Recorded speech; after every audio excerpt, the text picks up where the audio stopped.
Oh, I messed it up. Kick-hank. There you go. Kick-hank. We prematurely rendered. Yeah, you know what like happened? 1 second, we were like caught in the transporter. You know, we'll have the Grundle fly, right? That's what happened to Jeff Goldblum, right? He kind of kicked too early and then turned into That's right, yeah. half man, half insect. But at least he got Gina Davis as a consolation prize. Was it Brundlefly? Did I say Grundle or Brundle? I forget. How old is that movie anyway? That's wild. 400 years old, I think. That was a good movie. Guys, welcome back. We did it again. We did it. Like Dora the Explorer. We did it. Guys, your favorite Wednesday EST live podcast, livecast is back on the air. Livecast back on the air because of you, dear viewer. Sure. This is going to be a wild night. Guys, let's start those intros. Let's start the engine. I will be the first person to speak. Woo! Well, hello. You know, a lot of people know that finger out there. Oh, wait a minute. Oh, really? Pause. Wait a minute. Hold on. Guys, my name is JAMAR NICHOLAS. I am a cartoonist in good standing. In the traditional book space, they call me an author illustrator. We're going to talk a little bit more about that tonight. I have a book series at Scholastic under the graphics imprint. Leon the Extraordinary is in stores as we speak.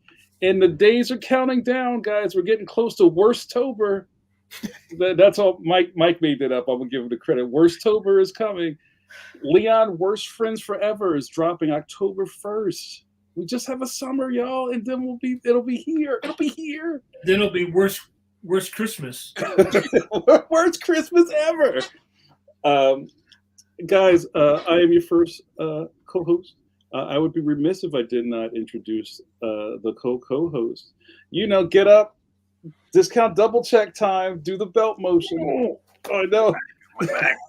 Don't hurt yourself, sir. I'm down. He is known in these streets as the world heavyweight champion of web comics. He goes by the name of Conley 316. My God, it's Stone Cold Steve Conley. What's up, Steve Conley? Guys, it is so good to see you. Yes. My name is Steve Conley, as Jamar just ably indicated. I'm the writer and artist of the webcomic The Middle Age, which you can read at middleagecomic.com. It's also available on Webtoons and Chapmas and Go Comics. And I also make TTRPG stuff for your Dungeons and the Dragons, your Intoximancies, your The Prayer's Handbooks, and your The Death Dealing. And you can find all that stuff over at steveconley.com. But I would be remiss, I believe, that's the word. I did not introduce the Tower of Power, the Man of the Hour, too sweet to be sour, the marvel of mark making, the majestic Mr. Mike Manley. Ooh, majestic. I like that. I like Majestic. that. Well, Manley the Majestic here. The co-host who walks. And I draw the Phantom and Judge Parker for King Features. I'm also a member of Loitering for the National Cartoonist Society. I loiter. And I've been told I have drawn many people's childhoods. You draw my childhood. I drew somebody's childhood today. Well, you know, this is funny, Mike, that a lot of people have been talking about, and we talked a little bit about this last week, about some of that really early Marvel meat hooks that they had in the youth with that that 1-2 punch of the Marvel comic book cartoon commercials that bled into you buying the comic book, which made you go watch the television show, and also Transformers was caught up in that. And now that was your thing, right? Yeah. Right. But I read, and I think maybe your first. I remember you said you did your first Marvel gig was a Transformers gig. Right. Yeah. And I think I remember that might have been one of my first comic books I read, Mike Manley. Wow.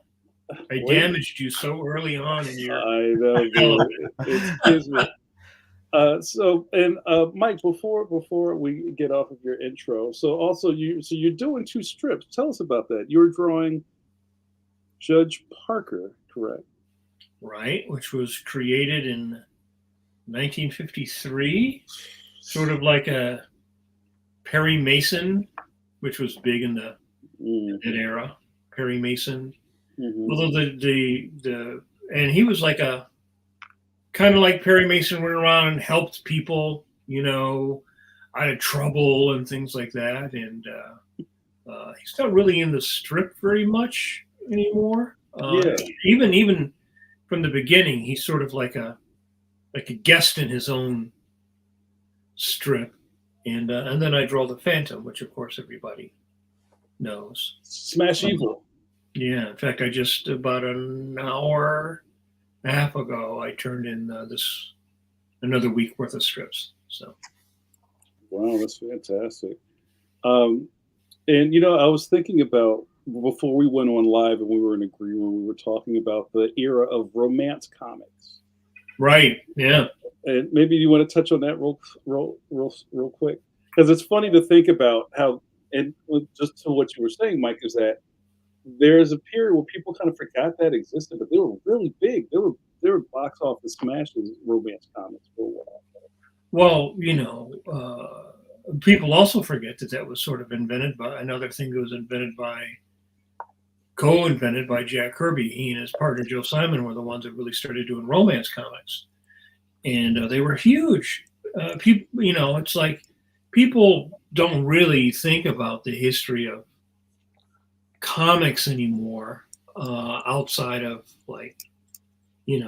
Batman and Superman or whatever. But in the 50s, right after World War II, superhero comics started declining, and science fiction became big, and romance became huge, really, really huge. They were selling zillions of copies, and there were all kinds of romance comics. Like Archie. Archie was kind of like a romance comic, right? Kind of forget that, But yeah. So, and then you had soap operas on the radio. Soap operas started on TV. Soap opera strips in the newspaper. And so romance was like a really, it had all the romance magazines. So, and I want to think, what was the idea there? Was it just kind of like a natural progression from kind of telling superhero stories and maybe going into more kind of like a soap opera storytelling device, and then the same audience was reading that, or was that a thing to get the ladies into the hobby? I think, it was like millions of young girls read, if you're a guy, you read, monsters or horror or science fiction or superheroes, and the girls read romance comics. Like young romance. That was the stuff that Simon and Kirby did, which are kind of odd. They're really they appear to be more seedy than somehow, because it's sort of like it was more like kind of, there was also like Crime Does Not Pay. There were crime comics. There was a lot of that kind of stuff after World War II. But yeah, a lot of girls women read the romance comics. So,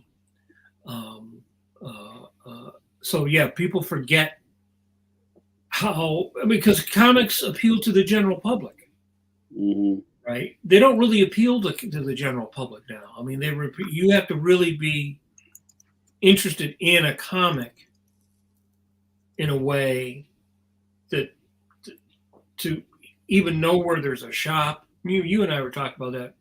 One of the old shops in Philly, like one of the original shops, Fat Jack's just transitioned to a bunch of new owners, and it's pretty easy to like not know that comic books are still being made, except movies have kind of put that in people's heads. They know Marvel Comics, but I still don't think that they connect that to like going to the comic book store.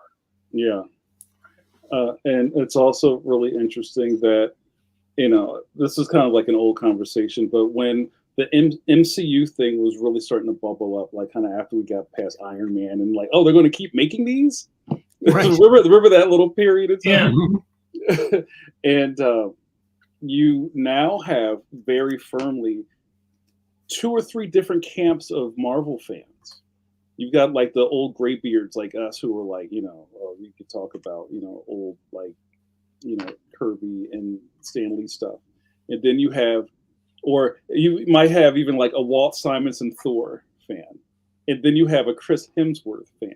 And those characters are totally different from each other. Right. And don't even add into all the other stuff. Like, I remember this is a long time ago when I was teaching continuing ed, and I had a cartooning class full of teenagers. And this one kid was really adamant that we went to the college. We're going to go to the comic book store for like on a Friday, and he was like, "Do they have that Injustice? Do they have Injustice?" When Injustice was a DC video game. It's kind of like Mortal Kombat with DC characters punching each other. And this is interesting. This is art imitating life. I was like, I'm sorry, buddy. Like, they kind of made this up for the game. There's no comic book. He wanted to go get Injustice comic books. Now at this point, they have them. But you know what I mean? So there's a whole other side of people that are coming into it too. Do you think that's gotten a little more fuzzy over the years, or do you also maybe think that comic book fans have bled into the MCU fandom or vice versa, or is it still a bunch of columns for either of you guys? What do you think about that? I don't know. I think that there's just sort of a general bubble of fandom. Mm-hmm. And you can be like a Doctor Who fan, but not a Star Trek fan, or a Star Trek fan, but not a Doctor Who fan, or a Dungeons and Dragons fan. And that may mean that you're into fantasy, Right. not sword and sorcery. There used to be a lot of different camps, right? Like you had the hard sci-fi people, the Larry Niven, the Robert Heinlein, all that, the Asimov, and they kind of looked Dick Clark. At Star Wars. Star Wars was real like basement when it first came out, wasn't it? And then you have, but Star Wars is the thing that sort of blew everything all up, right? It blew it all up because it was so successful. It was so successful that they made Star Trek again, right? It was so successful that they made the first Star Trek thing. And I kind of think that if they had not been as successful, maybe we never would have gotten those other Star Trek films. Wow. And who knows, we may never gotten we may have just gotten the really crappy Ralph Bakshi Lord of the Rings, but we may not have ever gotten the Peter Jackson. And then now I hear that they're remaking them now. They're remaking the Lord of the Rings. So are they doing like an animated series? I've been hearing things, but yeah, I think they're doing better. I think they're also going to do some more live action stuff. But I don't know. I just think it's just sort of like the bulk of people who go to all conventions are fans of fantasy and science fiction and everything, all kind of blurred together. But I don't think that they're, look at what they dress up as. I think that tells you sort of like where we are, because there'll be a whole bunch of Harleys, then there'll be a whole bunch of something else, and then there'll be a whole bunch of something else. It's like then they you got the old school characters, but I think we've probably gone through 2 or 3 generations of cosplayers now. That's crazy. Yeah, I did 2 shows this year, and there's a lot of Straw Hats, a lot of One Piece. Yeah. Right. Yeah. And how old is One Piece? Like 20 years old or something like that? I mean, it's pretty old. And not as much Adventure Time anymore. There used to be Finn and Jake everywhere. Yeah. And Fiona at every convention. Or even like I remember seeing people dressed up as like Powerpuff Girls. We're thinking about the genres, all the different genres. The webcomics they have. I just opened up Webtoons over here on the other side, and if you check out the app version, it'll tell you the number of titles in each one of the categories.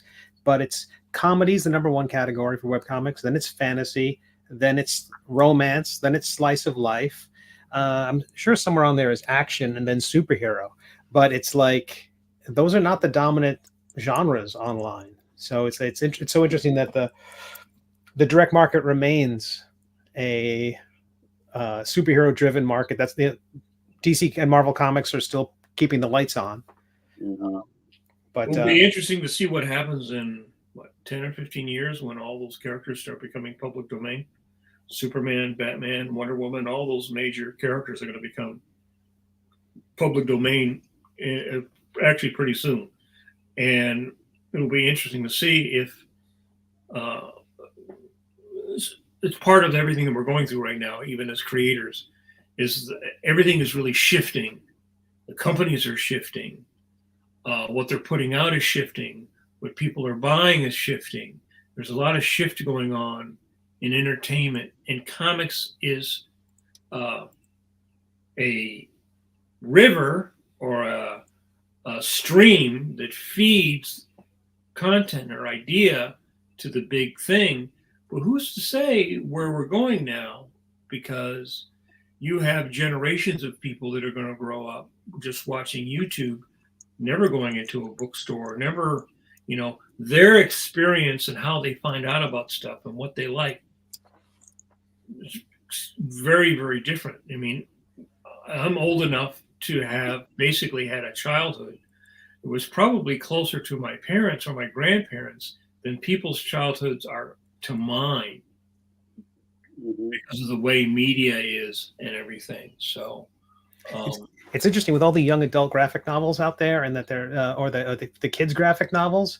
Not a lot of them are superheroes. So Leon might be a lot of kids' first superhero, which is great. It's weird. Well, Dogman is a superhero, though, right? Yeah, Dogman. Got your Max Meow. There's some capes there. Underpants. Did you say Captain Leatherpants? Is that what you said? Captain Leatherpants. I haven't read that one. No, right. But yeah, that's a whole other conversation we could probably delve into. But you guys, welcome. Let me do we did the cold open. Let's do the warm open. Guys, welcome to the stream. 20 minutes later. If you have never watched this before, man, are you in for a treat. These three expert cartoonists you see on your video scope right here, we're worth the price of admission alone.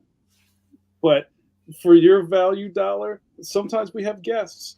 The last couple of weeks, we've had some fantastic guests, but we're flying solo this evening, and we're going to have a really interesting bout of discourse. You don't need a prescription for that. I need to take some Pepto for my bout of discourse. My bout of discourse is starting to bubble. So this is what I coined the other day, and I think you'll enjoy this. This season of Pencil to Pencil is called, I should have made a graphic, the Year of the Career. I love it. The year of the year. Yeah, the year of GoFundMe's. The year of collections. Yeah. The year of working for collections, a repo year. Yeah, so somebody asks if you are who you say you are. Say, who's asking? So you don't want to get served a warrant. But anyway, so what I was getting at is if you look at all of the kind of interstitial episodes of Pencil to Pencil, when we don't have a guest, we're talking about career building, career management, career navigation. And on that road, we're talking about cars so much, we're going to tap into that tonight, where we're going to do an art diagnostic. So this is the self-study episode.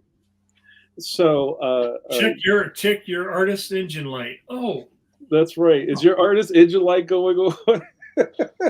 When do you hear a rattling? it may be your wrists. That's right. Every time you draw, you hear a loose rattling sound. So this is I think will be a great conversation for pros, pro-ams, and everybody in between to talk about. Depending on where you are in your career, even if you don't have a career to speak of, we all kind of fall into kind of like, I don't know, grooves in the way we do things. You kind of do things always the same way. You might even go into what Mike might call maybe lazy habits or bad habits, like bad drawing habits. And I think a really strong part of self awareness is to locate that you have these problems and see if you can do something about them. Now, I know those things sound pretty, far fetched, but I think it just makes you a stronger cartoonist. And tonight we're going to try to talk about that and maybe share some tips. So maybe with that, Mike, let's pop the hood and maybe look under here and see what's going on. So and also with this, we wanted to try to steer away from more like, how should you go to a comic book convention, and more. This is going to be art centered tonight. So while we're talking through this, we would love to hear from the chat. If you're watching on Facebook, reply in the replying John if you're the only person on Facebook. If you're in our chat here on YouTube as well, just put in the comments what you're thinking, or if you have something to add to the discussion, we'll try to get it on. So, Mike, why don't you maybe start off with some of the stuff we were talking about in the green room, and we can kind of flow from there. Oh, okay. Well, I get what we were kicking the can around a little bit was that sort of doing a self-diagnostic. I mean, it happens every time you sit down and draw anything, right? You're drawing a story, you're painting you're doing a cover, you're doing an illustration, you're doing something, and then there's parts of it that are a cinch and really easy, and then there's parts of it that are kind of difficult. And usually there are parts that are consistently difficult, right? Just like maybe you always struggle with drapery or drawing horses, or everybody has things that are really, that's like I said, a cinch and really easy, and then there's things that are difficult or you avoid. Like I don't want to draw hands, so I'll put some fog. Everybody's got hands in their pocket. Freeze, criminal! But the hands are in their pocket. What one of these? Yeah, exactly. Yeah.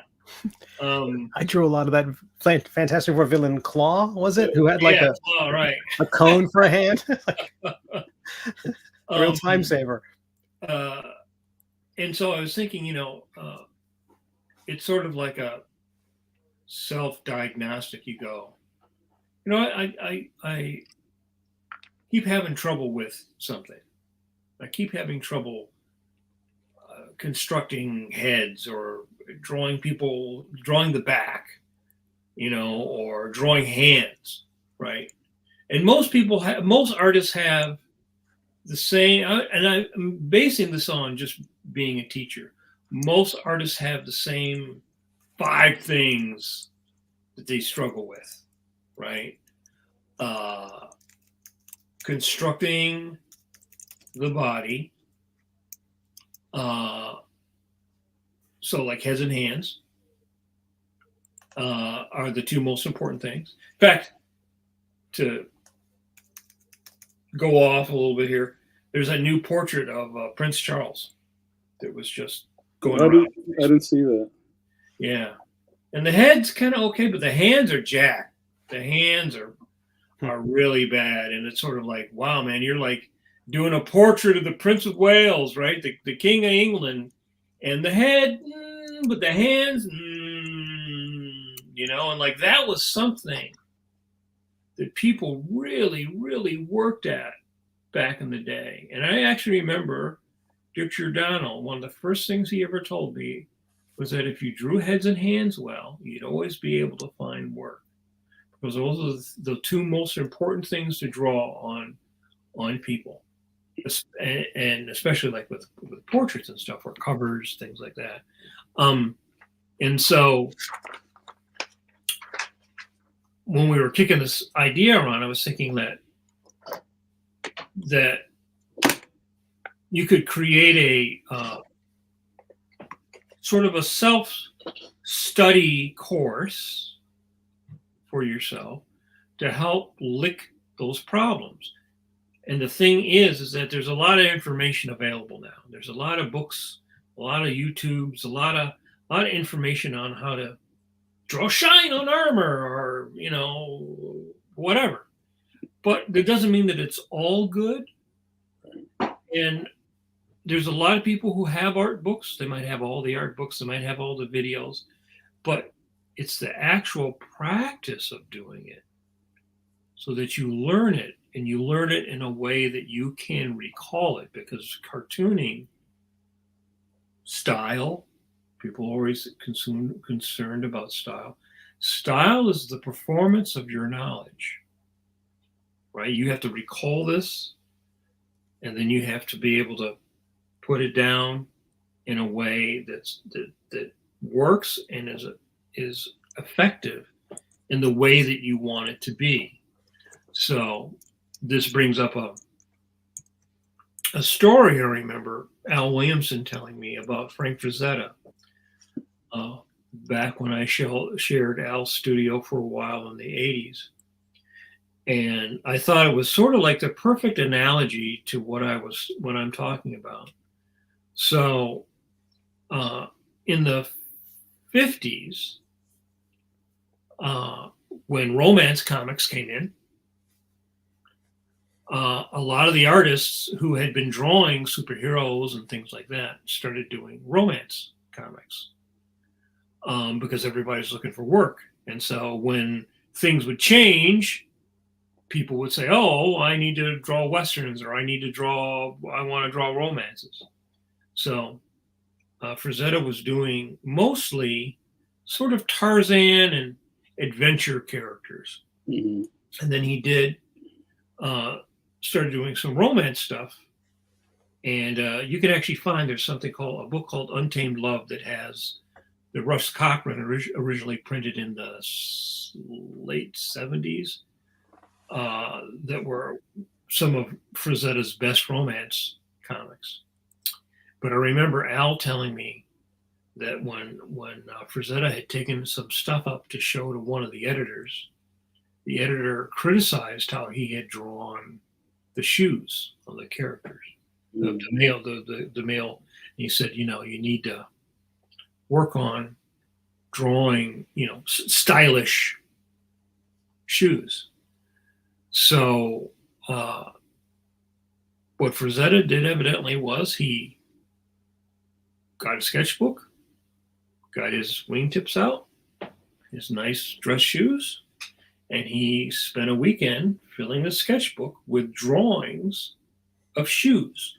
Now here's a guy who's one of the preeminent, if besides Howard Pyle and N.C. Wyeth, probably the preeminent fantasy artist of all time, right? And he, in a early part of his career, got some criticism and feedback, and so he decided the best way to lick that problem was to attack it directly. And so he went and got his shoes, and he practiced drawing his shoes until, he knew how to draw shoes better. Mm-hmm. And so I think that is like that always sticks with me. The idea that here's a guy who was so fantastic, such a great artist, but he had a deficiency, and he attacked it directly in a I think the most practical way, which is to go and actually draw the object that he was not good at drawing, so that he could understand it and draw it better. It's like you can have a book on shoes. You can have a photo of a shoe. You can have all the best, fashion magazines with pictures of shoes. But if you don't draw it, you're not going to understand it, because it's different when you are a cartoonist. Mm-hmm. There are artists who can look at something and from life and draw it magnificently. Right. And then you ask them to draw something out of their head, and it just doesn't work. That's interesting, Mike, because I was thinking about, and we're in a different era now. So kind of like the end of maybe Steve and I generation, who kind of come from the old school studio setup of, you probably have a file cabinet that we call a morgue, and you would open it up and it would be full of photo references or magazine clippings or newspaper clippings. Oh, here's a Jeep.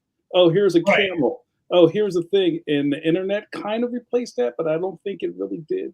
Because I think you don't really think about reference the same way as you used to. So even collecting things and putting them in this file cabinet doesn't necessarily mean that you're using it, right? Or like practicing from it. I don't think a lot of people have ever taken their morgue clippings and like put them down and tried to actually work on their city structure or their buildings, right?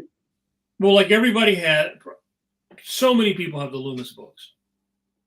How many people actually ever sat down and copied the drawings out of the Loomis book to practice what he's preaching, right? Very few people. Very few. They'll have it. They'll have heads and hands or figure drawing for all it's worth or whatever. But there you go, right? But it's one thing to have it. Do you have that book on perspective? Yeah, I got that book on perspective. Did you draw the lessons in the book? Wow. Yeah. So I always took that to and it was key that Frazetta said, okay, I accept that I can't draw feet. Let me work on that. That's a big deal too. The biggest deal is going, oh, this is the thing I need to work on, or listening to someone, taking that advice and recognizing that it might be true. And I mean, that's such a big first step. Right. How do you identify those weaknesses? Well, I mean, I think sometimes you have an editor, you send your portfolio out and you get crickets, right? Sometimes maybe you'll be fortunate enough. I was fortunate enough to come from a time when the editorial staff, the bench was deep with people who had been working in the industry for decades. So if someone like Al Williamson or Dick Giordano said something, or my buddy Ricardo Villagran said something, I mean, here's people who actually did it, right? And they could give you an edgy, not just a flippant criticism. They could actually give you a very specific, informed critique of your work. But we still all know, just from the experience of drawing something, that is really hard. That's really easy. It's easy to draw Superman. It's much harder to draw Clark Kent. You got to draw Clark Kent wearing, sitting in an office. I got to draw people wearing shoes and shirts, and the civilian stuff is much harder to draw, right? Mm-hmm. Even if you're doing more cartoony or Bigfoot stuff, it's like, are your characters expressive? My point is, everyone struggles, and when you're struggling, and why you're struggling, which is that you don't have the information here to get it down on a sheet of paper. So my thing is thinking about a guy like Frazetta, who couldn't get that information down on the sheet of paper, went and did had a self-assessment, got a sketchbook, practiced, right? And he didn't say, I'm going to draw 2 drawings. I'm going to draw 5 drawings. He didn't say to himself, I'm only going to do so many drawings. I did 2 drawings, got it, know it. He drew it until whatever it took him to draw, how many ever drawings it would take him, till he felt he had gained that knowledge. And that's going to be different for every single person watching this podcast. It's different for us 3, right? It's different for us 3.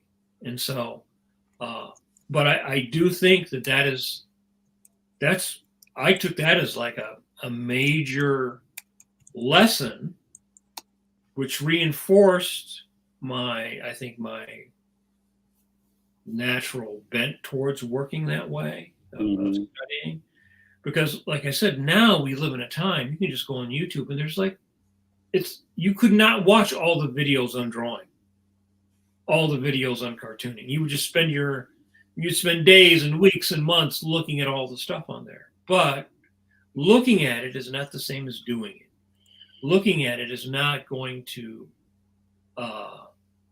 put that information in your head, and in your head in a way that you can recall it, right? And that's what your sketchbook is, you know. So it's sort of like you design your course. What do I want to draw? What do I want to get better at? I want to get better at drawing dogs.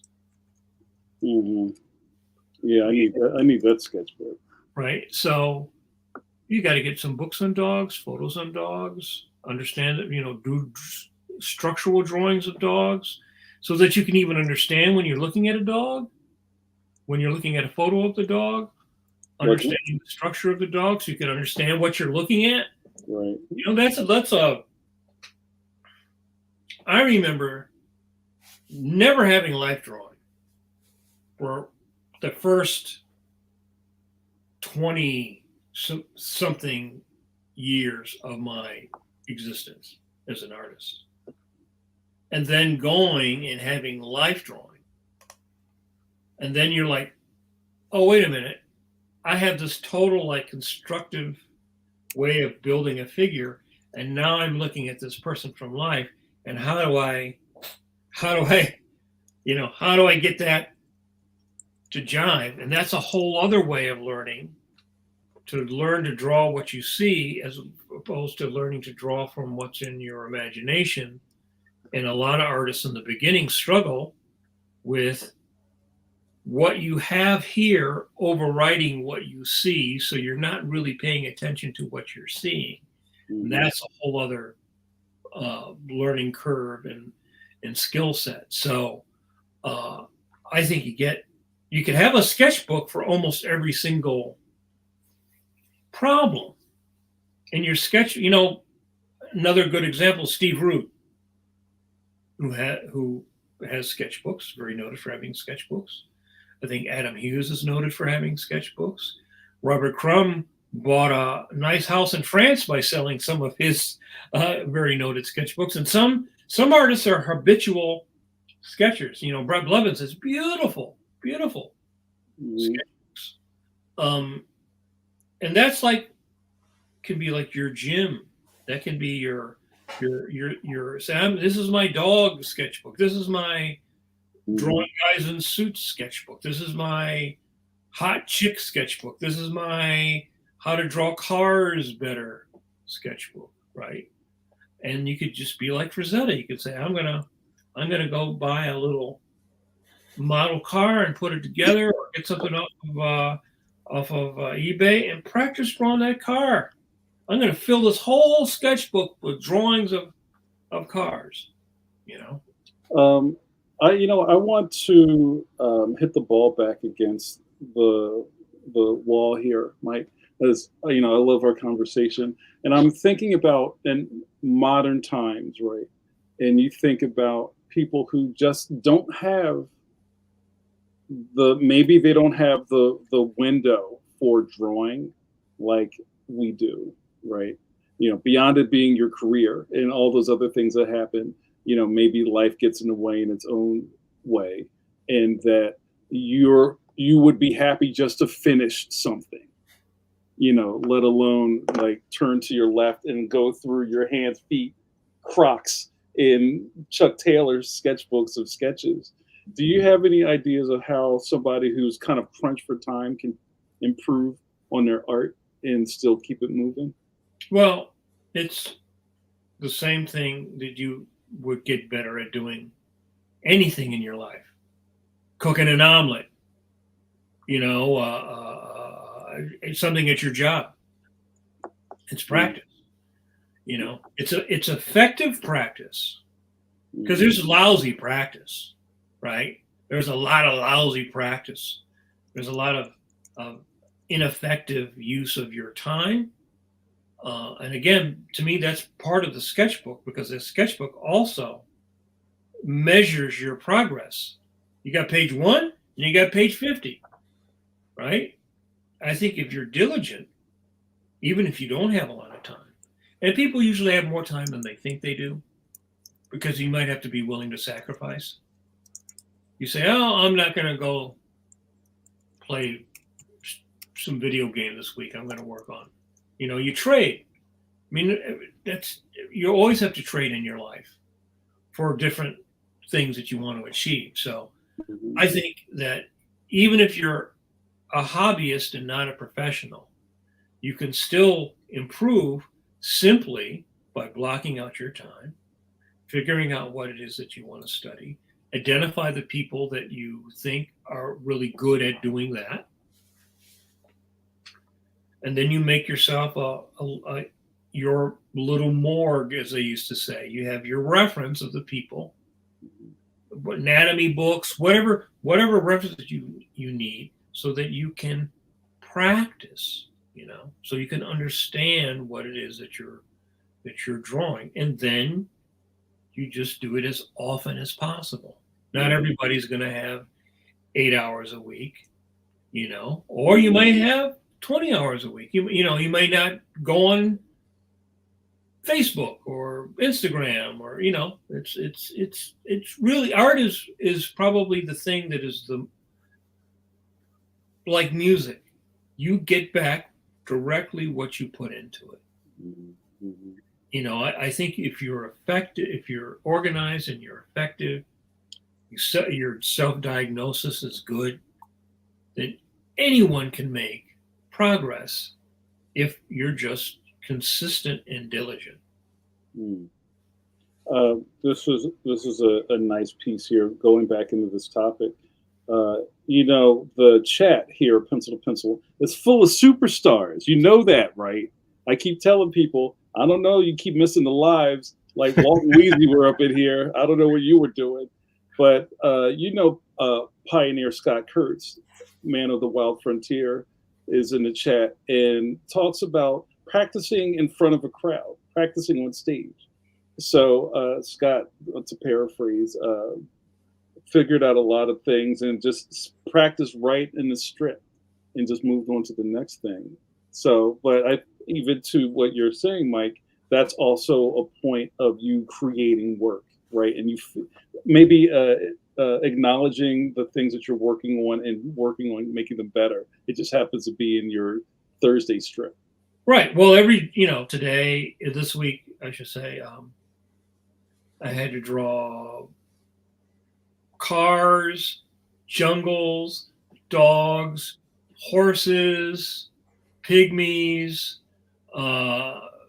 jungle environment, a city environment, just in 1 week's worth of strips, right? So every week there is something that I have to work on. Like I'm okay at drawing horses, but I don't draw them enough, right? I might draw a hero once every couple of months, right? So I was always a little bit more work for me to sit down and draw a horse. I'm better at drawing horses than I used to be, but to me, to probably really get to where I would feel totally comfortable drawing horses, I would have to sit down and probably take a couple of weeks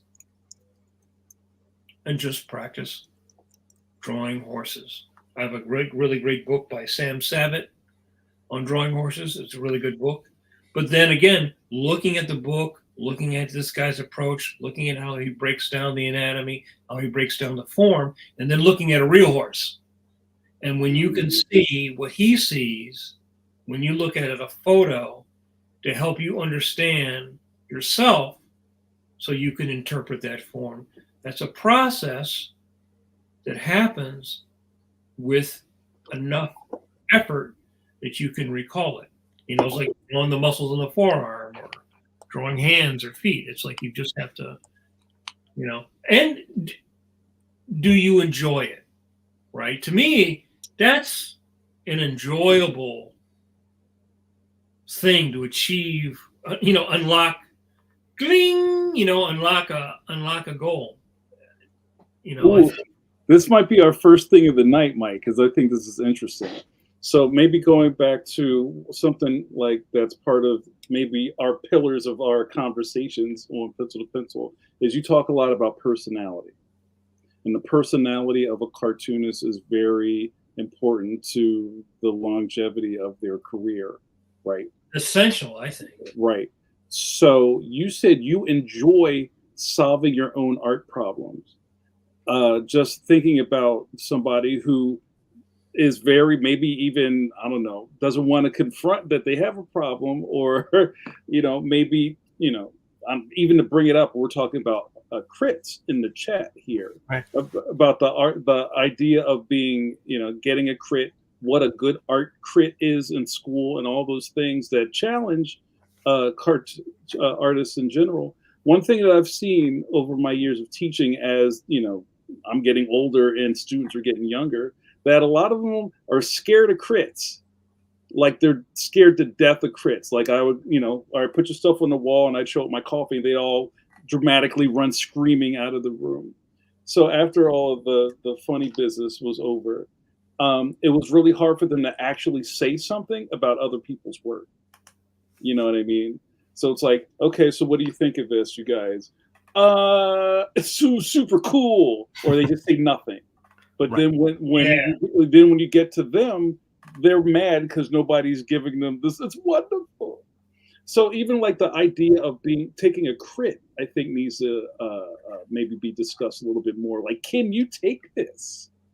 And then maybe the next part of this is, if you can take it or even see those discrepancies in your own work, then you can maybe address it. I don't know, Steve. Do you have anything to say about that word salad? That's great. That's so true. It is a lot of having the fortitude to handle a criticism, how to internalize it, and how to internalize it but protect yourself in some ways. There are times when I'm very receptive to criticism and times when I'm definitely not, and it kind of depends like who's delivering the criticism, the level of the criticism, if it's hitting me, because often I find I will ask people, what do you think of this? Only if I know it's weak. You know what I mean? Like I know I've messed up. I know it could be better. And I ask people, because I'm like, can I get away with this? That's kind of what I'm asking for. I'm asking to be absolved. Excused? Are you excused? Yeah, but I know, and I'll get the crit back, and I'll be like, I know, I got to redraw it. But I think getting to the place where you're comfortable with that and knowing that those mistakes are part of what will make you better in the future. You compare it to exercise, you compare it to learning any other trade, making omelets. It is a thing where you've got to break some eggs. Right. You have to mess up. And knowing that every screw up you make now is one less screw up you make in the future, to sort of get them out of the way. I feel like there's a healthy perspective to look at those mistakes and look at all that awkwardness that might be in the beginning of your sketchbook that's not there at the end, and appreciate the distance you've traveled. Kind of will help reframe any modern mistakes as just, okay, this is something cool. I got this out of the way. Now I know it's a problem, and in 6 months it won't be a problem again. And you'll get. I think that's the only reason why I'm a better cartoonist now than I was 20 years ago.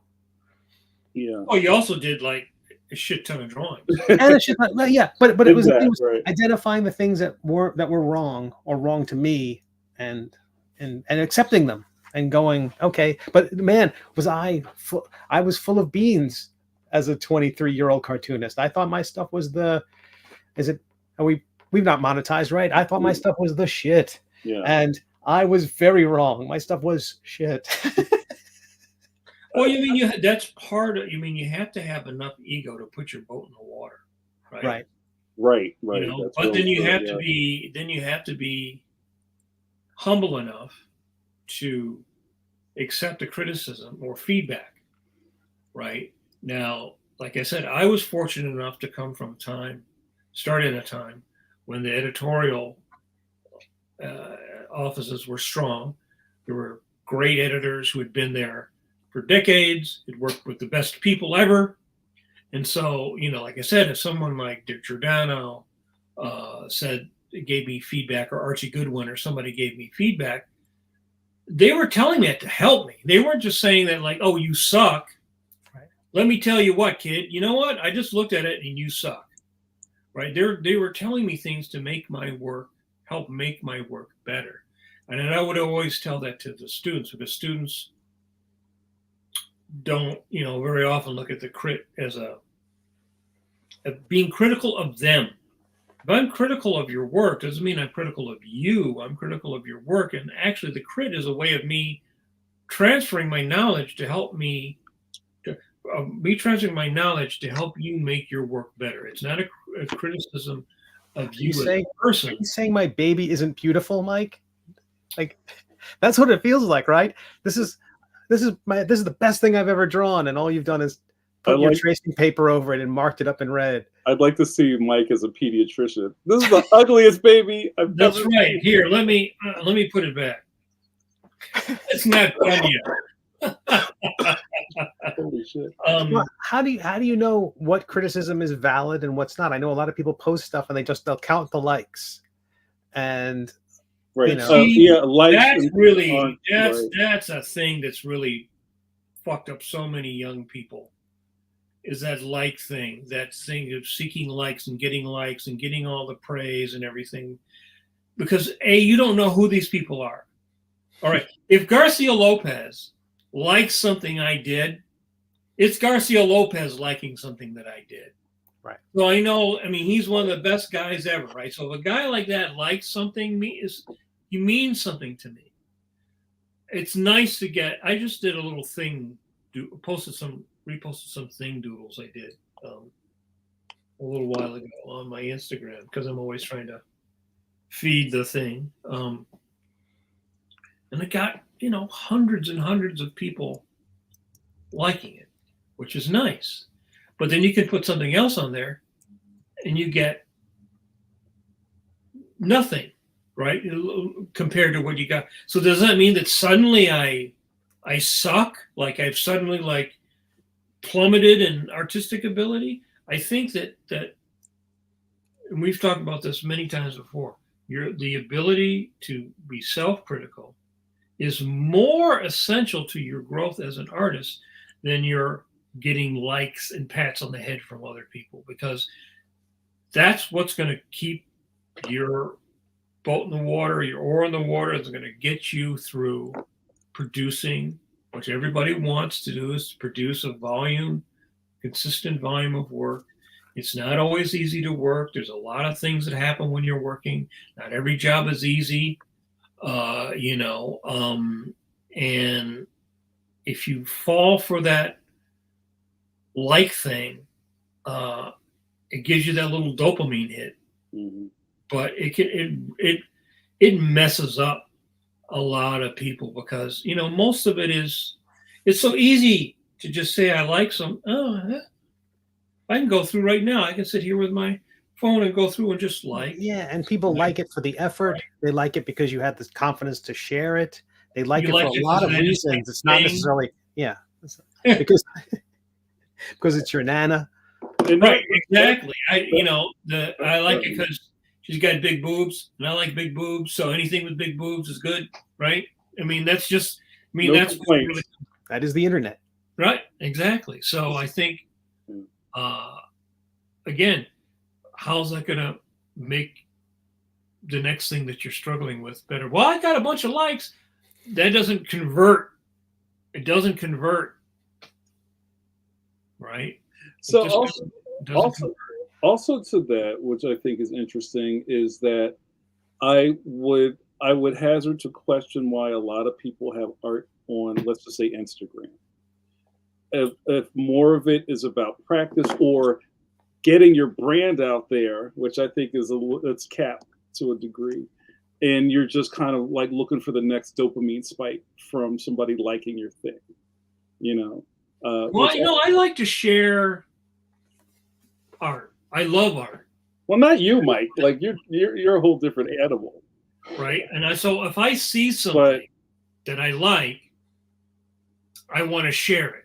I want to say, hey, look at this great photo, painting, cartoon, whatever, right? Song, whatever. I love sharing things that I like.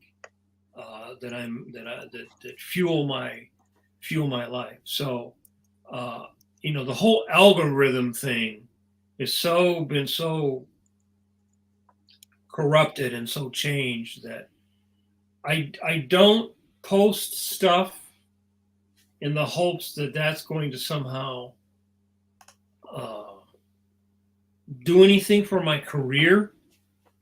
One of the subjects that a lot of young people are very upset about in the last couple of years is because people were trying to do that. They were trying to use social media to build their brand, build their presence as an artist, and then use that hopefully to launch their career, which happened for some people. But now it's really not happening, and people don't really know what to do about it, right? So you're not going to necessarily launch your career based upon likes, So if likes are important to you, not the sketchbook, then you're sort of like working at cross purposes. I think you're going to always end up being disappointed because we cannot control any of the social medias. We can participate, but they have all these algorithms. They have their own agenda. Right? Can you post it? Is it okay? Let's say someone's going to do that. Let's say they're going to they create the sketch, they post it on Instagram, and then their description of it is, "I'm looking for honest criticism." Mm-hmm. Uh-oh.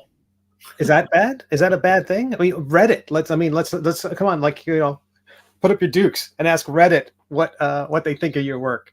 Maybe that might be a legitimate way to go if you wear. I wouldn't do that. I wouldn't. I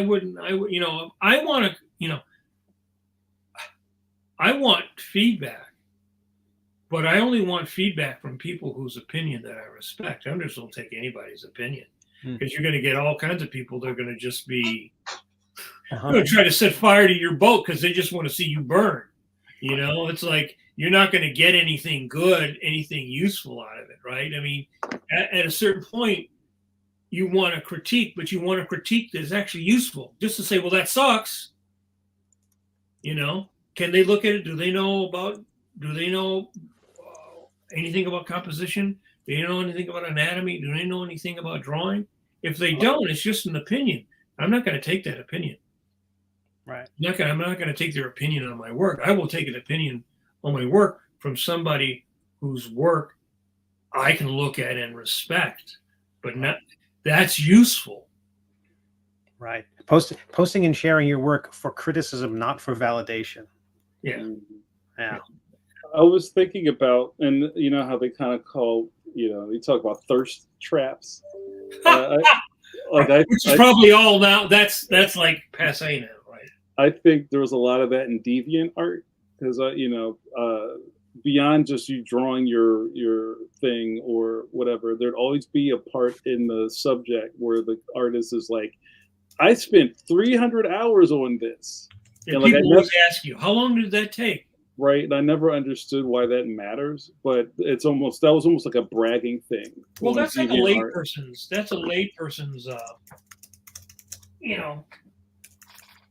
thing. How long did it take you to do that? Because they don't really, they're not doing enough of it to even have that idea for themselves of how long something takes. Like if it's a big piece of work, okay, you can figure out it took a while. If it's a little piece of work, and it takes so long. Some people draw fast, some people draw slow, but everybody's more or less in the same wheelhouse. Yo, that looked real. Right. Right. Or I posted a piece this week which was very busy.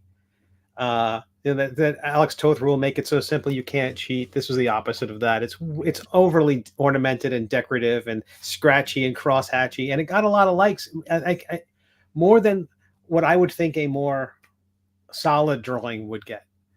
And there's that interesting weird feedback about sharing your work with a lay audience and their reaction versus sharing it with you, Mike. That sort of thing. It's just a totally different. Right.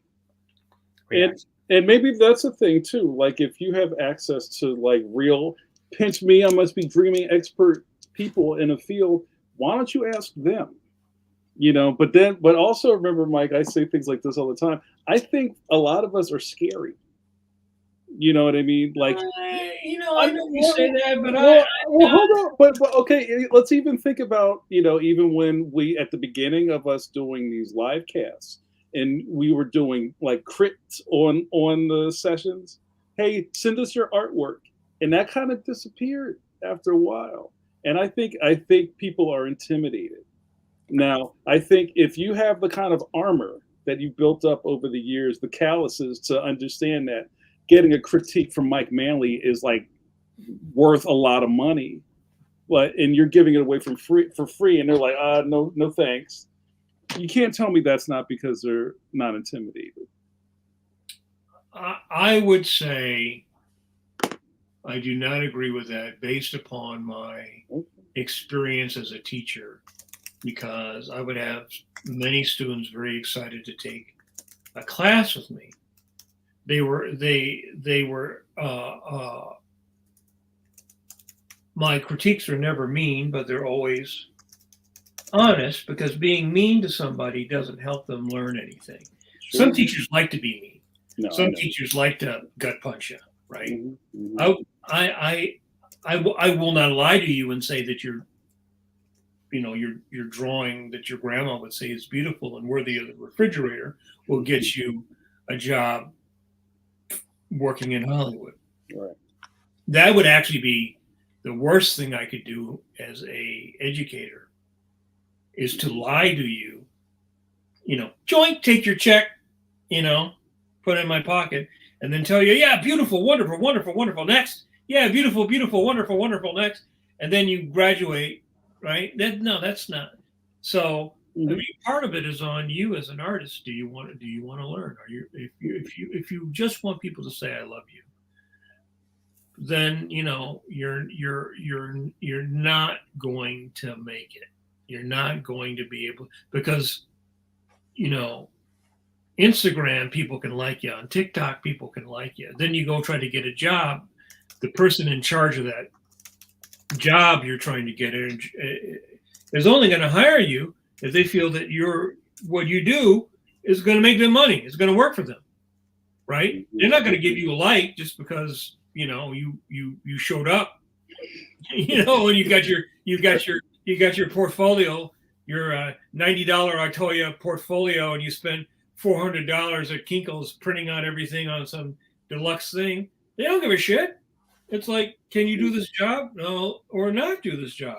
And if you can't do it, I got to hire somebody else to redo what you just did. So no. Sketchbook. These things are cheap, but they're worth millions, and it's worth your career. That's what we're talking about, right? It's just like having the kind of career that you want, right? The kind of drawings that you want, the kind of drawings that make you excited, make you passionate, right? Not just so like 50 people on Instagram can go cool, right? That's not going to get you like that. Yeah, right? That's not going to get you a job. I really think that I am so glad that I formed my taste and my career and everything before the internet, really, because I think the internet is a wonderful thing, but I also think if you don't have perspective, it really hurts a lot of artists. It really hurts a lot of people. It gives you false praise, and that is not, as people are finding out now, right? A lot of artists the last couple of years are really finding out that I have 72,000 followers on Instagram. That's not enough for me to quit my day job and make a living. Like I said, it's really easy for people to like something, but is that something that's going to turn into the ability for you to operate in the professional arena, right? I mean, that's the whole thrust of this livecast, is to be able to operate in the professional arena.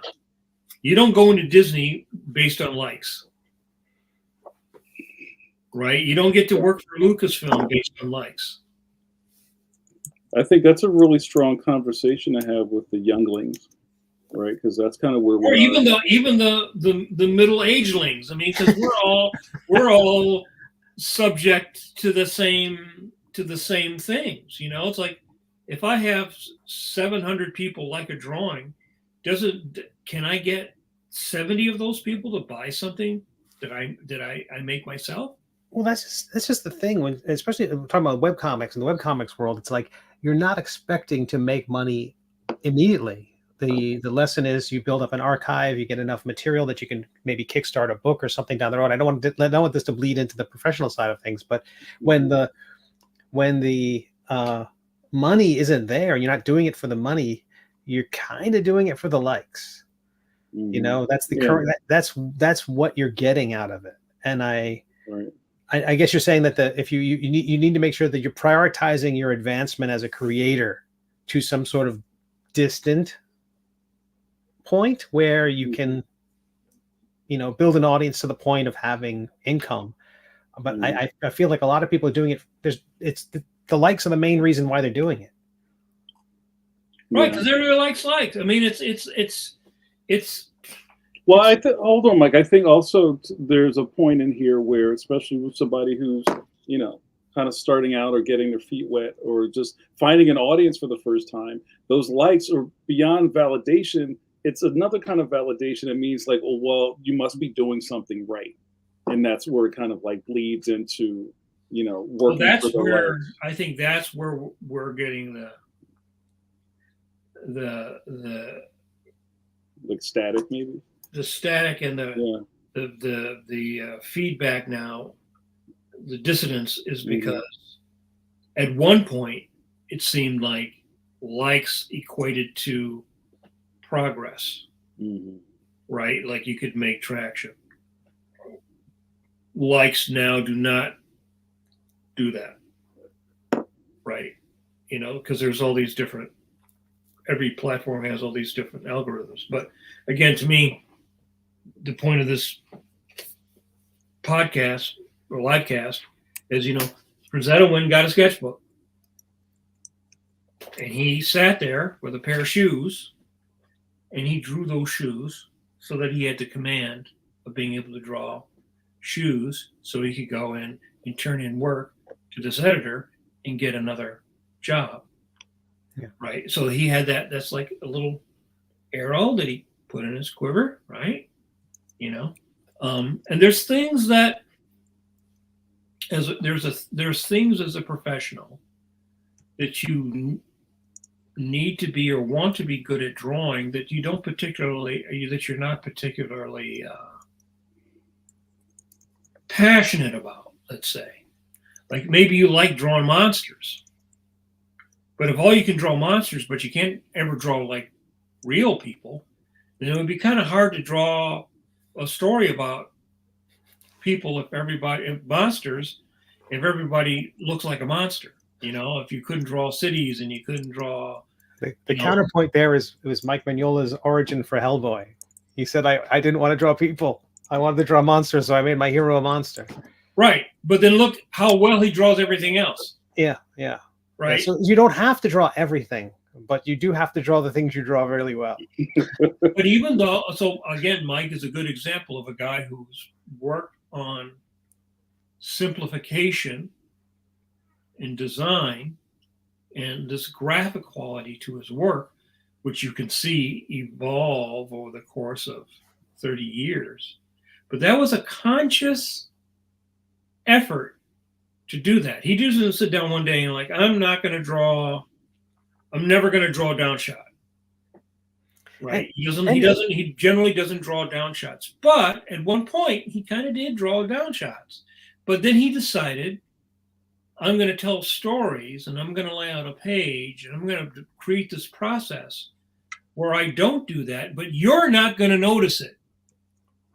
You're not going to suddenly go, well, wait a minute.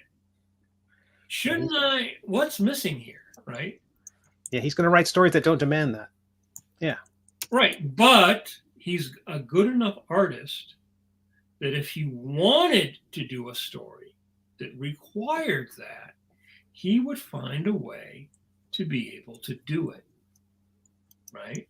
So again, that is a conscious application of a desire that required practice to make that work. That's what we're talking about. That's what this is. This is a conscious desire to solve a problem. And all storytelling is solving a problem. All comics, all illustrations are solving a problem. And the sketchbook is a great way of you, like rings in a tree. You know, you can see your progress. You can say, well, you know, what's working here? You can even write little notes. It doesn't all have to be drawing. It can be notes. It could be, you know, it could be a workbook. You know, it could be. It doesn't. You know, the other thing is people want to think a sketchbook has to be this beautiful, pristine thing with just only beautiful drawings, and then they become intimidated, and then they, you know, like many young. I've seen hundreds of sketchbooks, because almost every student will have a sketchbook, and almost every student has the same kind of sketchbook: blank, blank, blank, blank, blank, blank, blank, blank, head, blank, blank, blank, blank, blah, blah, blah, blah. Another little thing, like the most scary thing you can give often to a young artist is a nice sketchbook or a nice piece of blank white paper, and it's just like, oh, they just immediately, you know. So I you know, to me it's like, be Frazetta. What are the shoes, you know? It's like the little tail is Frazetta in the shoes. What are your shoes? Is it hands? Is it people? Is it environments? Is it composition? What, you know, inking? You know, what is it? What is your equivalent of Frazetta in the shoe? You know, and when you look at one thing, fantastic. You go on to another thing. It's just like building. And you know, I've been doing this. Seriously, been trying to be a cartoonist since I was 13. In October, that will be 50 years. Oh, I mean, congratulations. Book comes out. That's right. Start shoveling the dirt on me, right? I think I always use myself as an example, especially to younger artists or students, because I don't think I was not Mozart. I was not some fantastically gifted person. I'm a person who is the sum result of willful application. That is more important than ability and the muse. And there was no muse in here this week. My ass was dragging today. There was no muse in the studio this week, right? But I had to sit down and I had to land the plane. You didn't sit staring out the window with a cup of Darjeeling and wait for Muse inspiration to strike. Yeah, Muse. I better get a cat named Muse.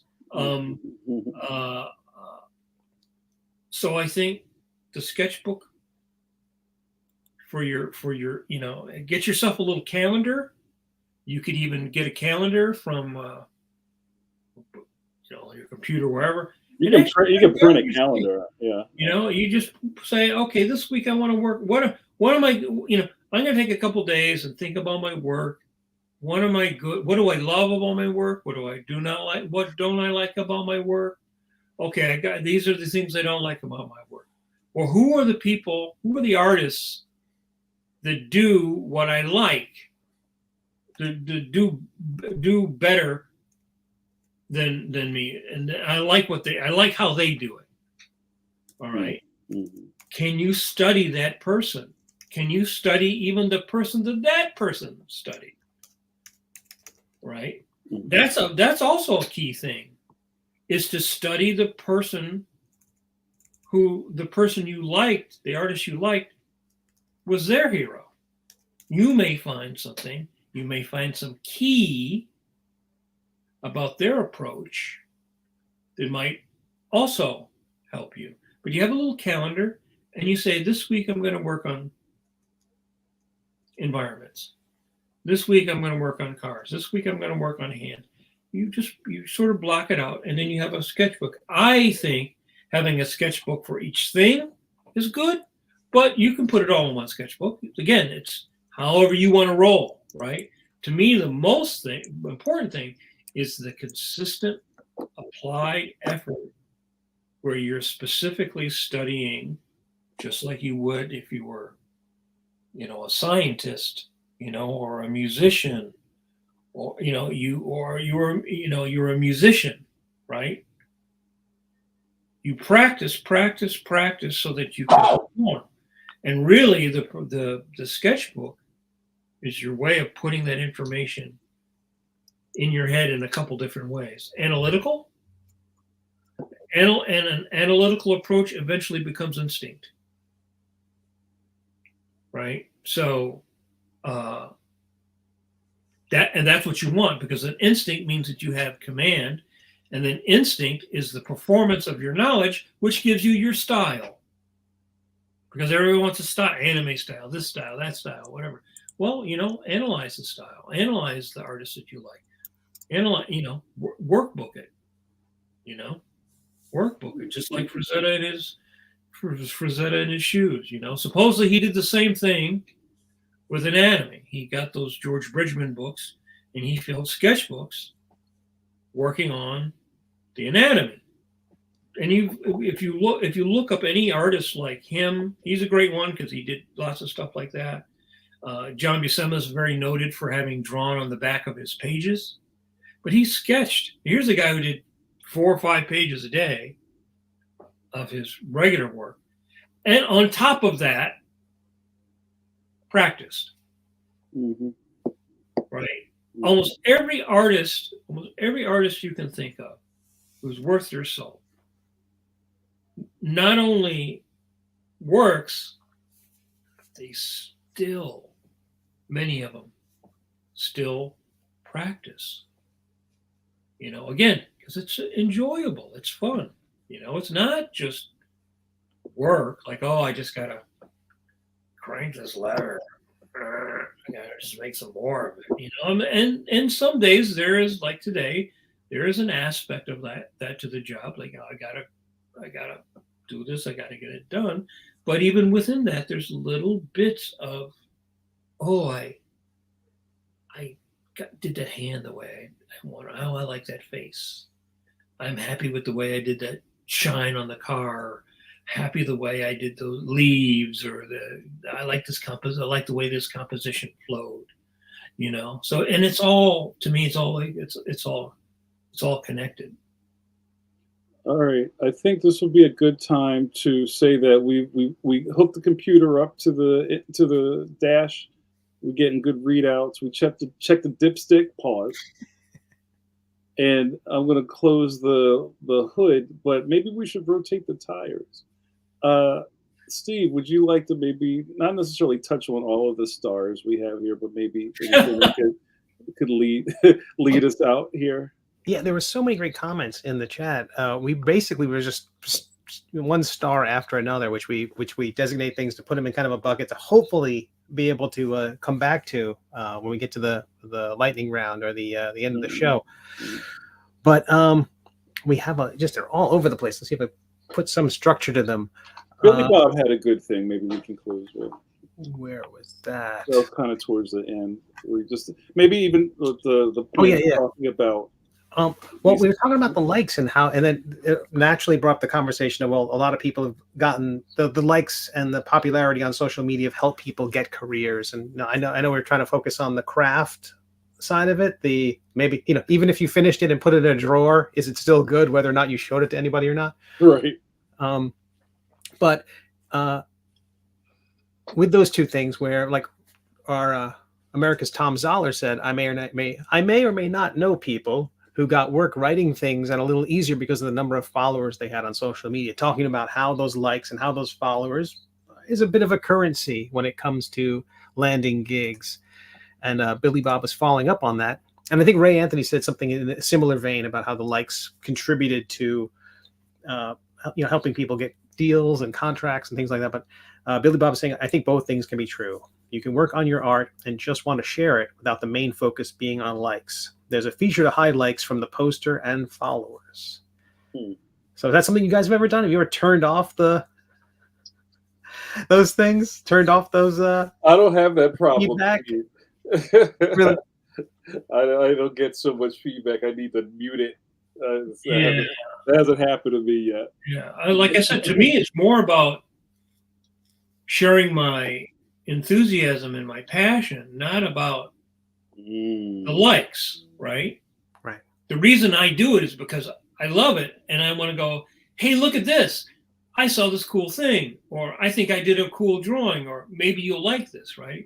Right. And I also think that what Tom was saying was true, but I don't know how true it is now because they've been changing the algorithm so much. So I don't know whether you can build the likes in commodified in the way that you could 3 years ago, 4 years ago. It's really been changing, and I've read many threads and comments about younger artists who started out going like, what the hell happened? I was like going and like, now the bottom is falling out. Because it's not about us, right? We are there for Facebook to mine to make money.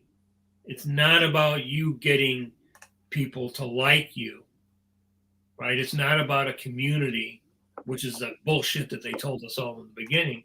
It's about them mining your data to sell that data to Amazon or whoever, right? To their advertisers. It's not about it. So you cannot build a clean.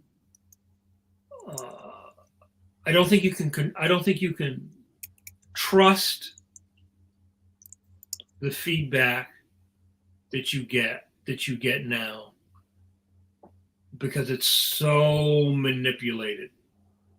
It's so, which I know it's kind of sucks because. Yeah, I think people view those metrics originally as a meritocracy, like because they assumed that the algorithm had a neutral position and was showing things evenly, and the things that got the most likes were naturally the most popular. But now that we're all suspicious of the algorithms, and you just include one incorrect word or one thing that God forbid you use the word crowdfunding anywhere in your posts, that's like 10 demerits and fewer people will see it, or and dare to include a link to your portfolio and then nobody will see it. So it's hard to, and then Twitter now being, or X now being, splitting off into all the other communities of Blue Sky and Mastodon. Yes, Blue Sky to me is a complete bust. I don't think it took off, and I don't really use Twitter. Occasionally I put something on it, but I don't really use it now anymore. I just think it's basically worthless. It's worthless. I think Instagram is kind of worthless, and I actually, for conversation with my peer group, Facebook is still actually the best because you can actually have a conversation with people. But I still try to share stuff, and because I like to share art, but I don't think you can trust any of that stuff, because they're also constantly jerking around with it. I mean, it's and I don't know where we're all going to end up being in 5 years. What if Meta doesn't get the headset going, right? He's spending all that money. I don't. It would be great if there was a platform just for visual artists, but I think it would be really hard to make it work. Well, there's Webtoons, which is just for comics, but even that has been inundated with spam now. So, oh, really? I haven't been on in a while, so yeah, even that if you go to the web desktop, it's like it's a comic, but it's not a comic. It is someone's posting some ads, and here's the international phone number for a chat somewhere. And so it's instead of it just being here's the latest comics, it's like spam, comic. So even that, every place it's lovely, they're making an ad that looks like a comic. Barely, like it might have a word balloon, and it's like call this number, and it's episode 1 of 1, and then it gets taken down, and now Webtoons has to spend time and effort fighting, putting out the flood of garbage, because their system was whatever was posted most recently was in the first spot, and so they just post very often, and someone's got to delete all that guck. So they have another one here, which was coming back to something Harlan on the YouTube says, criticism has become something of a dirty word online nowadays, but it's so important for growth. Just underlining points you made, Mike. And we have Khalid on Facebook saying, as an artist, I think the goal is to find the best way to present the message you want. The joy of art is the exploration of vision. I think I started those just because I like them. I want them embroidered on throw pillows. And I think this is an interesting one from JRD on YouTube. Well, people in general don't like acknowledging, much less admitting they have weaknesses. How do you address that? Well, you really can't address it, because if the person doesn't want to admit that their work is bad, then they're not going to be able to take a criticism, good or bad, or they're not going to be able to improve. I mean, it's all based upon you going, I realize that I have a deficiency here and I need to make it better. And how do I make it better? There's people that are hobbyists that I've taught, let's say. They're wonderful people. Their work is never going to be very good because, they're not dedicated enough to it. They do it because they enjoy it. They're doing it for a different reason. They're doing it because it's a hobby, right? A hobby is something you enjoy. It's not a bad thing, right? But that person's never going to become a professional cartoonist because they're never going to work hard enough, long enough, consistently enough to get, better in a major way. Like there's many people that would come and take painting classes, because they enjoy painting. It doesn't mean they're ever going to really get that good, because they're just not. It's not, again, that's not a bad thing. They're doing it because they enjoy it. It's like, I could learn to play the banjo. I may never be very good or learn to play the piano, but I like playing, right? There's nothing wrong with that. Yeah. That starts opening up a whole other can of like, do I have to turn everything I like into a marketable source of income? Does everything I like have to become a side hustle? Like things like that, where there's an impulse for that. Or a lot of aspiring creators who, whatever they're doing at any given moment, they want to find a way to share it online, and if it gets enough likes, maybe that's their thing. They'll become whatever the thing they just posted was guy. Well, I was talking a little bit about this today because of what's going on with animation, and I posted a link to an article with a cartoon group. But one of my points is that in the big picture, big picture, whether animation or comics continue, has nothing to do with you, because you do not control the major things that would affect, cause Disney decide that they're going to spend $20 million and bring back comic books on the newsstand. You have no control over that. The only thing you have control over is yourself, right? That's the only thing that you have control over. You don't have control over social media. You don't have control over publishers. You don't have the control over the economy. You don't have the control over any of that stuff. You have only control over yourself. Again, all you need is a sketchbook or an iPad, right? An iPad. You have complete control over that and how passionate you are. And if you're passionate enough, then you will navigate whatever you got to navigate, to get to your goal, So yeah, I had many students who didn't want to have criticism or thought that I was full of hot air, and I don't see them out there working anywhere. The world will be the ultimate arbiter of whether your work has merit or not, because people, whether they like it on social media, are they going to spend money for it? Are they going to support your Kickstarter? Mm-hmm. They go into the comic book store and they see your book. Are they going to buy it? That's the ultimate. Mm-hmm. Is whether people are actually willing to spend money, give you their. It's really easy to give you a like. I can go right now and go, okay, here, I just liked something. That's harder than it sounds, actually. A lot of people don't even do that. Right. But now I'm going to go and I'm going to do it a Kickstarter and I got to read all this thing and I got to do it. Right? That person's going to support you. I think if your work has merit, your work consistently has merit, and you consistently get good feedback, no matter what happens with all the algorithms or stuff, people are going to want to work with you. We all know if something is good, something is hot on the internet, everybody sees it right away. Everybody sees it right away. Mm-hmm. I think we're just flowing, but I think to finish my car analogy, we've rotated the tires. I've come from up under the chassis. I give this car a clean bill of health. You got you're wiping your hands, you're wiping the grease off your hands. We're going to change the oil in another 5 years of your art career, and we'll see where we are. You give me a lot to think about. I'm gonna get a sketchbook. I'm gonna work on this stuff on weekend. Absolutely. Absolutely.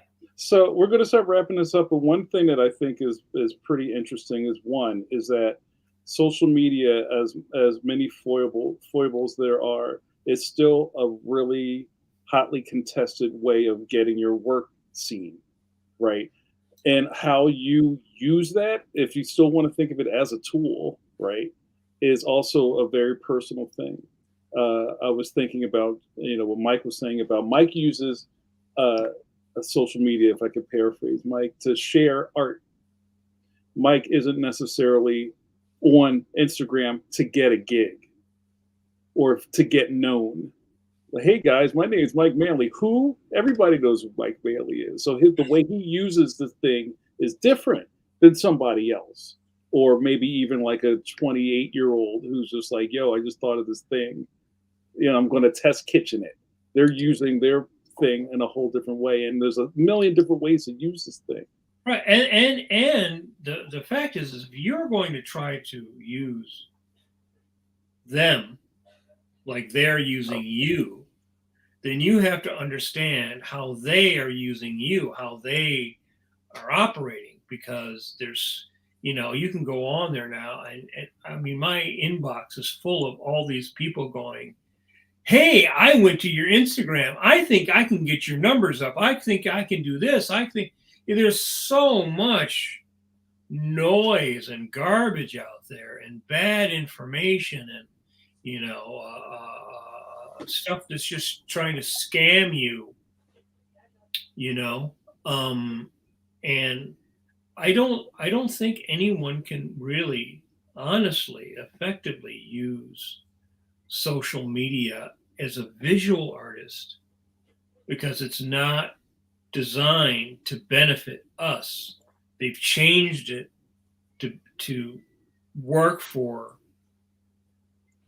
young people making silly videos, 15-second silly videos. And if you're a visual artist, you're not making 15-second silly videos. And even if you do reels and all that stuff, you're not making what they are trying to push. And I think you'd really have to understand in a scientific way how these social media platforms are operating, how those algorithms are working, to actually even give you a halfway decent chance of being able to crack the code and manipulate it, because they're also constantly changing. There's a big article going around about what's happening on social media, and they had a graph which was art was like a little fish, and then you had all the other bigger fishes eating what art was. So whatever you're making, us in our case, all of us people watching this and us here, we're making art. Art is any kind of content. I mean, musicians face the same issues with producing music, getting people to see your music. How do you get people to see your music? I think you can kind of crack your head against the wall. So I think sketchbooking is something that will pay you a direct benefit to your artistic ability. And that is what you need no matter what algorithm is going on. I like that. Word up. It's a little long to embroider on a tea towel, but I'm gonna might have trunk. There's some ellipses in there, Mike. But I like it. Some curly cues. That's right. I like it. Guys, we're going to put a pin in this. This was an interesting episode. I thank the chat for being very lively. I like a lively chat. And thank you for all of the voices. I see a couple people I haven't seen before in the chat. Thank you for being a part of this. You add to the richness and the value of this live stream and to this channel. On that note, you should really, I think it will behoove you to like and subscribe, and also kick that alert bell so you can be notified when we go live every week, Wednesday at 8 p.m. EST. And go back and look at the plethora of videos. 5 years worth of videos and interviews. 5 years free. I love it. Yeah. Also, when you go to the main page, there's playlists. There's a guest interview playlist where you can just go right in there and get that nougaty center. Behoove the plethora. And also, I'll do a shout out for Coffee Break with JN, which, hey, it's every other week this week. So tomorrow at 9 p.m. EST, come right back here to Pencil YouTube channel or on the Facebooks and see me run my mouth and drink a cup of coffee. Oh, and if I may, I buried the lead before. I have a Kickstarter going on that ends tomorrow night, about 24 hours from this moment. If you play D&D and you want to have a cooking and baking wizard, go to nibblemancy.com. We just crested 11,000, and it's another great campaign. So thanks to everybody. If you want to check it out, go to nibblemancy.com. Yes. Yeah, please do. And Steve is making his own algorithms, and I think he's always going in a good direction. That's right. He's in the matrix. I'll click like on all of you. We're trying to get out of here, and James snuck this in. Come on, bro. We're trying to go home. James says, great stuff. Ever consider doing live crits again? How do you guys feel about that? If people send stuff in, sure. There it is. So, but, I'm not putting money on anything, but people like, oh, that sounds like a great idea. We've all heard this one. Hey, you know what? I love that post. You should make a T-shirt. Okay. I mean, you know how that song goes. We offered this a while ago, and people basically didn't. I can't crit anything, or we can't have that feature if people don't send in their work. You got to send it to Mike at Action Planet, JPEG. Don't send giant, huge 600 megabyte files.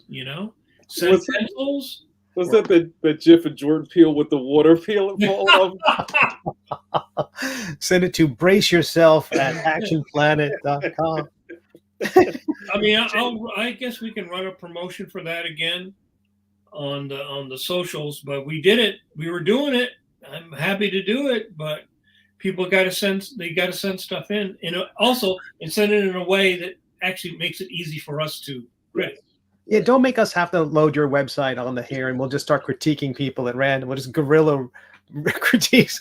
We'll just invade people's Instagrams and just start scolding them. Oh, right. Yeah. Well, I'll believe it when I see it. I'll say that. So, but we'll never say never.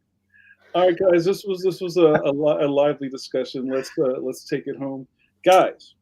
We talked about the murder hornets. We talked about the rise of the cicadas and the Neil Sadakas invading everybody's states these days. I think we're close to the end time. I haven't heard of cicada yet. Oh, really? I think the cicadas are coming. I think it might be time for us to look for shelter, but bring your sketchbook with you so you'll have something to work on. And on that note, yeah, work on your hand. You can work, as the cicadas rifle through and descend like locusts and eat everything. You can work on, drawing the knuckles from different angles.